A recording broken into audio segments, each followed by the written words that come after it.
Bonjour les enfants, c'est Madame Friedrich. J'espère que vous allez bien. Aujourd'hui, nous allons lire un livre ensemble qui s'appelle Boucle d'or et les trois ours. Boucle d'or et les trois ours, un conte traditionnel illustré par Charlotte Roderer. Il était une fois trois ours qui habitaient une maison dans la forêt. Il y avait un tout petit ours, un ours moyen et un grand gros ours. Un matin, comme la bouillie du petit déjeuner était trop chaude, ils partirent se promener en attendant qu'elle refroidisse.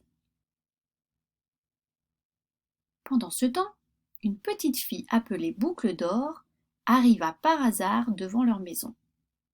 Comme elle était curieuse, elle regarda par la fenêtre, puis par le trou de la serrure. Et ne voyant personne, elle souleva le loquet. La porte n'était pas fermée. Boucle d'or ouvrit la porte et entra. Sur la table, il y avait 3 bols remplis de bouillie. Un très grand bol, un bol moyen et un tout petit bol. Si Boucle d'or avait été une gentille petite fille, elle aurait attendu le retour des 3 ours. Ils l'auraient peut-être invitée à déjeuner, car c'étaient de bons ours, aimables et accueillants. Boucle d'or goûta d'abord la bouillie du grand gros ours, mais elle la trouva trop chaude. Puis elle goûta la bouillie de l'ours moyen, mais elle la trouva trop froide. Alors elle goûta la bouillie du tout petit ours. Elle n'était ni trop chaude, ni trop froide, juste comme il fallait. Et Boucle d'or la trouva si bonne qu'elle la mangea tout entière. Dans le salon, il y avait 3 chaises. Une très grande chaise, une chaise moyenne et une toute petite chaise. Boucle d'or voulut s'asseoir sur la très grande chaise, mais elle était trop haute. Puis elle s'assit sur la chaise moyenne, mais elle était trop dure. Alors elle s'assit sur la toute petite chaise. Elle n'était ni trop haute, ni trop dure, juste comme il fallait. Mais voilà que la chaise se cassa, et Boucle d'or se retrouva par terre, les 4 fers en l'air. Comme Boucle d'or avait sommeil, elle monta dans la chambre des 3 ours, où elle vit 3 lits. Un très grand lit, un lit moyen et un tout petit lit. D'abord, elle se coucha sur le très grand lit, mais il était trop dur. Puis, elle se coucha sur le lit moyen, mais il était trop mou. Alors, elle se coucha sur le tout petit lit. Il n'était ni trop dur, ni trop mou, juste comme il fallait.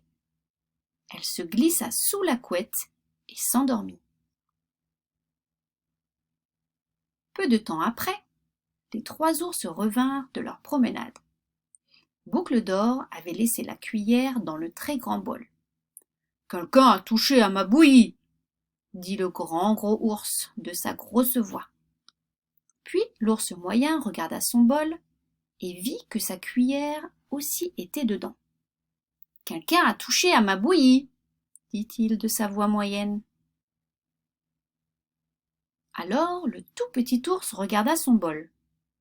La cuillère était dedans, mais la bouillie avait disparu. « Quelqu'un a touché à ma bouillie et a tout mangé !» dit-il de sa toute petite voix. Les 3 ours se mirent à regarder tout autour d'eux. En voulant s'asseoir sur la très grande chaise, Boucle d'or avait déplacé le coussin. « Quelqu'un s'est assis sur ma chaise !» dit le grand gros ours de sa grosse voix. Boucle d'or avait aussi aplati le coussin de la chaise moyenne. « Quelqu'un s'est assis sur ma chaise !» dit l'ours moyen de sa voix moyenne. Et le tout petit ours découvre sa chaise. « Quelqu'un s'est assis sur ma chaise et l'a cassée !» dit-il de sa toute petite voix. Les 3 ours montèrent alors dans leur chambre. Boucle d'or n'avait pas remis à sa place l'oreiller du très grand lit. « Quelqu'un s'est couché sur mon lit !» dit le grand gros ours de sa grosse voix. et Boucle d'Or avait aplati l'oreiller du lit moyen. « Quelqu'un s'est couché sur mon lit !» dit l'ours moyen de sa voix moyenne. Quand le tout petit ours s'approcha de son lit, l'oreiller était bien à sa place, et sur l'oreiller était posée la tête de Boucle d'Or, qui n'était pas à sa place car elle n'avait rien à faire là. « Quelqu'un s'est couché dans mon lit, et y est encore !» dit le tout petit ours de sa toute petite voix. Boucle d'Or avait entendu dans son sommeil la grosse voix du grand gros ours. Mais elle dormait si profondément que cela ne la dérangea pas plus que le mugissement du vent. Elle avait entendu la voix moyenne de l'ours moyen, mais seulement comme une voix dans un rêve. Mais quand elle entendit la toute petite voix du tout petit ours, elle fut réveillée en sursaut. Elle se redressa et en voyant les 3 ours qui la regardaient, elle bondit hors du lit, épouvantée. Elle sauta dehors par la fenêtre et se sauva à toutes jambes à travers bois. Les 3 ours ne la revirent jamais plus. Voilà les amis, j'espère que cette histoire vous a plu. Je vous dis à bientôt.